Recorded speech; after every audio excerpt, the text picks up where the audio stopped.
Next, we have the report to the Zoning and Planning Committee. With that committee's chair, Councilmember Bender. Thank you, Madam Chair. We have two items from Zoning and Planning this cycle. The first is regarding 2320 Colfax Avenue South, and I'll talk about that in a minute. I know this has been an item of much discussion.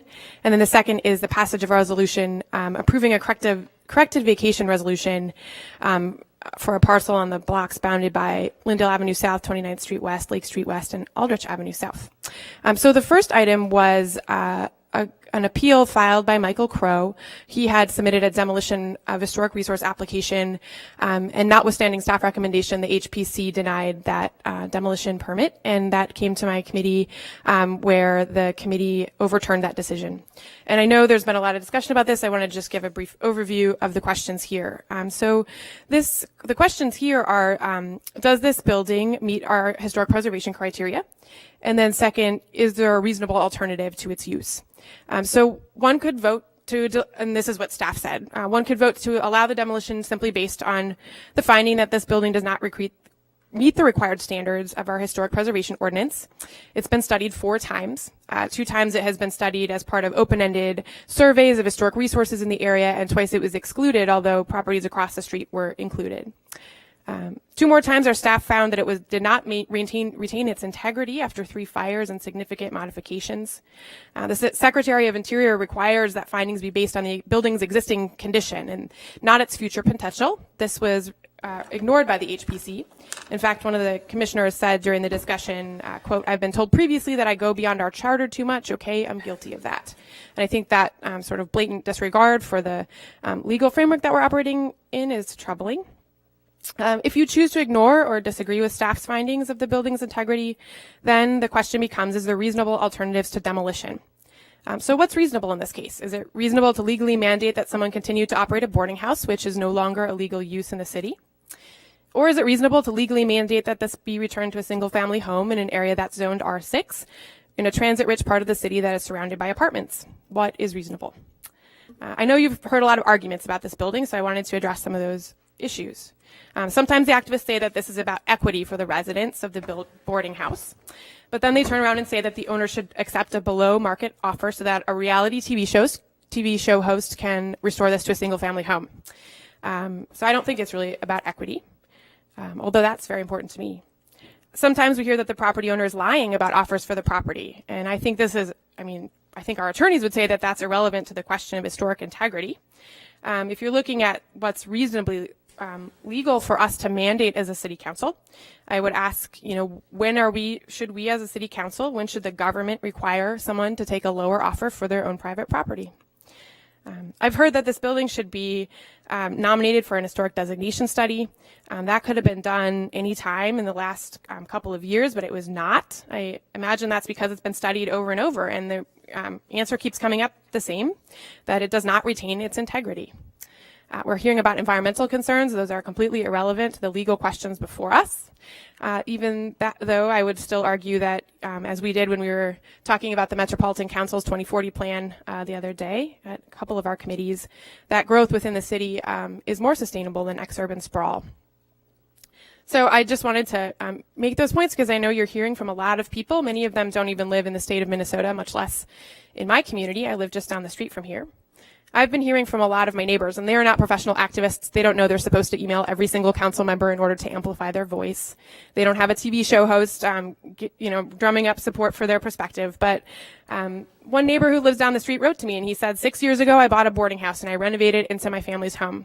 My wife and I are architects. We had the vision and resources to do so. It was a great decision, and it will be our long-term home. That said, I am not in favor of preserving every structure for preservation's sake. After reading the staff reports and the minutes from meetings over the last year, I believe that the actions taken were not based on fact, but upon the desires of a vocal minority aligned with your predecessor. Again, these people don't have professional TV hosts or activists on their corner, but they voted for me, and I'm here to represent them. So wanted to put some of those responses out there to, I know, a lot of the things you've been hearing as you're strongly lobbied on this issue. Thank you. I'll stand for questions. Thank you. Councilmember Goodman. Thank you, Madam Vice President. I wasn't going to say anything, but now I'm going to, because I actually think that this is a issue that reasonable people could come down on either side of. And there have been reasonable people on the council who have had my position. I'll note in 2013, all 13 of us had the reasonable position that this house should be saved and studied. And now there's been one big change, and that's an election. And as a result of the change in the election, it seems like the House has been put in a situation where its fate is moving in a different direction. I will note that the criteria we need to look at are, is there a health, life, and safety issue, or is there a reasonable alternative? And there is a reasonable alternative. It's an alternative that Mr. Crow doesn't want to take.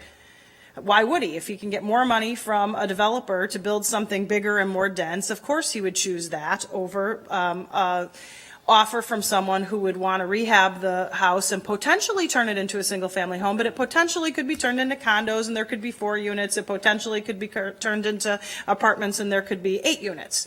I think it is never a good idea to demonize either side of the debate. There are prominent people on both sides of it, and preservation is an issue, probably like animals, that draws a lot of emotion. And people just feel terrible when they see their community, their neighborhoods, their city's history demolished right in front of them. And so to say that there's some sort of celebutante HGTV person who wants to take this issue on and make that a negative, it's been my experience that that's been a positive. I think Ms. Curtis has worked on several houses in our city, some in South and some in North of Minneapolis, that were literally on the brink of falling down themselves. The one on Hillside is one that I think we would have torn down ourselves, but for them coming forward and trying to make that change. So I don't think it makes any legitimate sense to demonize people on either side of this. I don't condone the behavior of people who have criticized Councilmember Bender.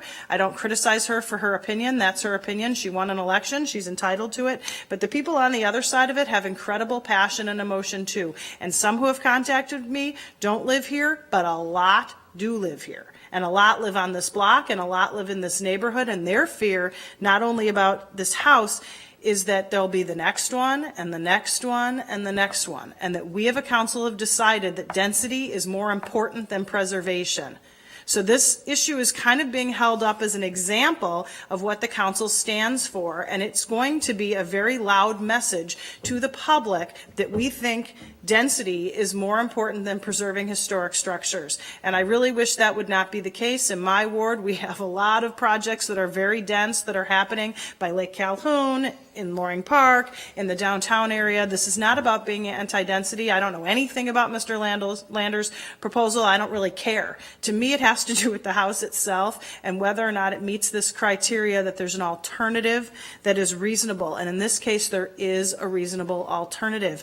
Mr. Crow chooses not to take it. And unfortunately, if this house were 6 blocks away in Lowry Hill, this conversation would never be happening.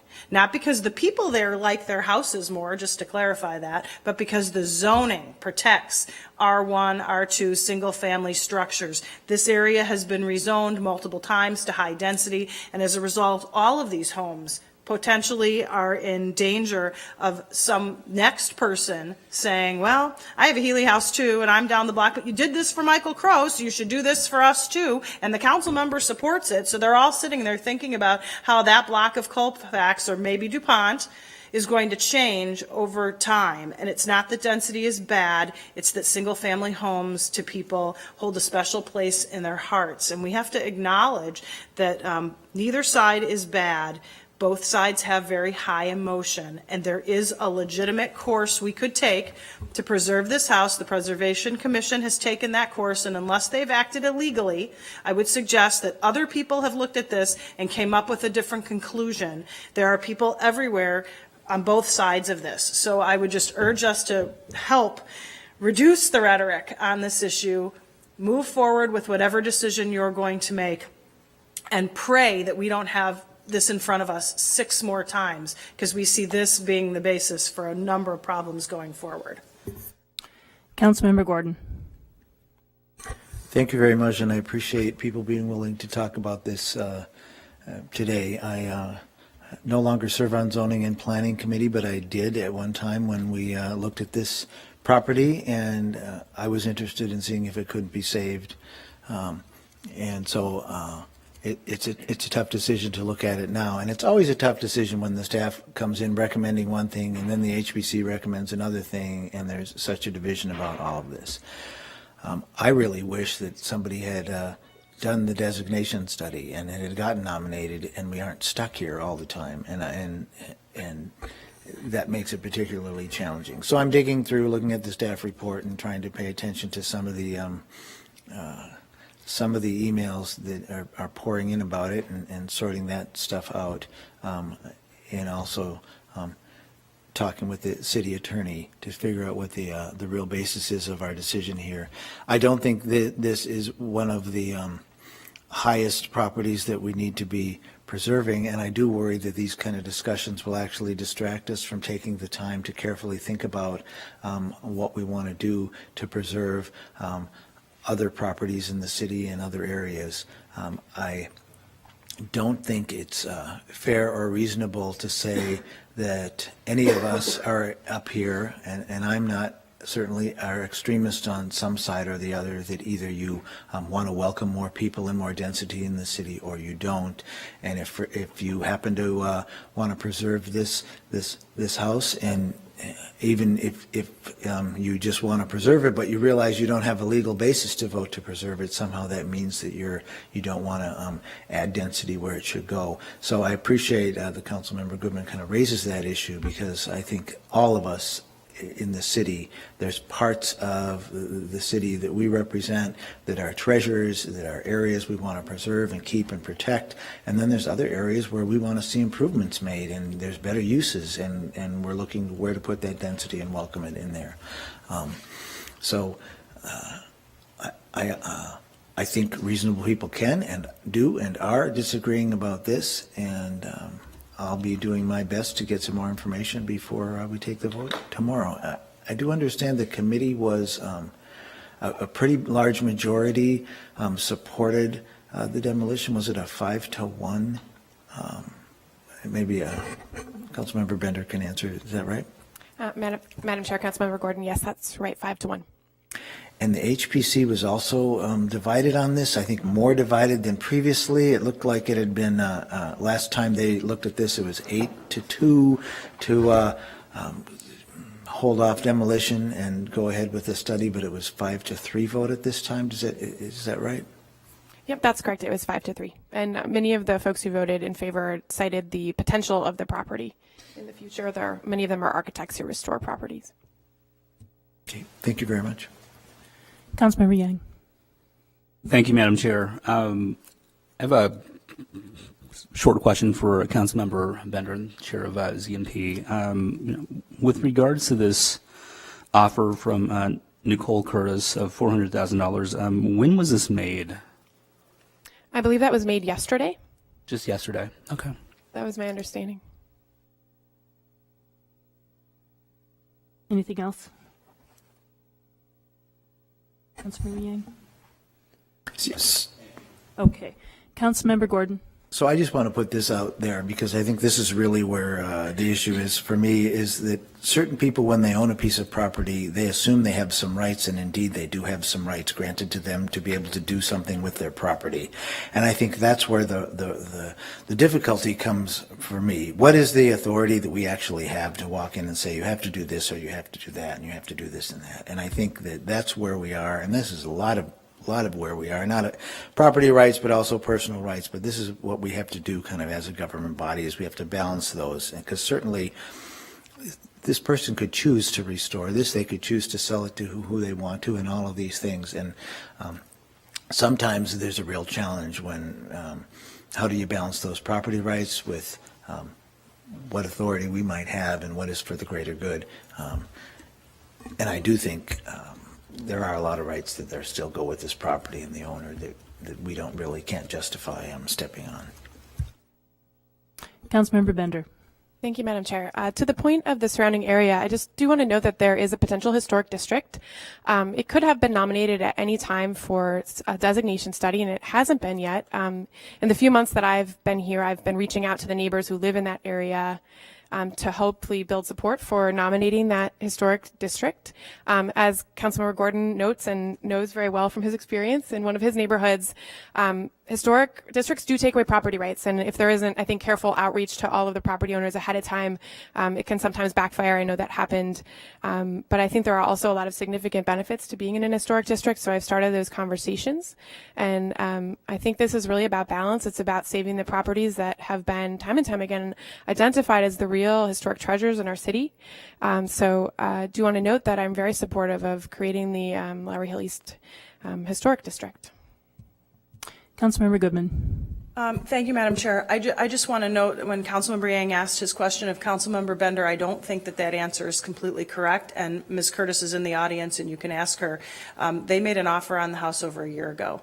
It was re-offered yesterday, but they had made an offer over a year ago. So they've been making attempts to try to purchase the house, but I think Mr. Crow was trying to figure out what the political reality was going to be before he made a decision about accepting the offer or not. Okay, thank you. Fair enough. I'm not seeing any further discussion on this item. So next we have one announcement, and that is that following our meeting of April 25th, we will adjourn to room 315 for a closed council session to consider the following matter, which is Avery versus Edwards. And I believe with that, we have dispensed with our agenda for this meeting. We are adjourning and then reconvening as the elections committee. I'm just going to kind of take a temperature. Would folks like a 5-minute break, or should we go right into elections committee? I'm getting a couple requests for a 5-minute recess, so we are adjourned and will be called to order shortly by Councilmember Frye.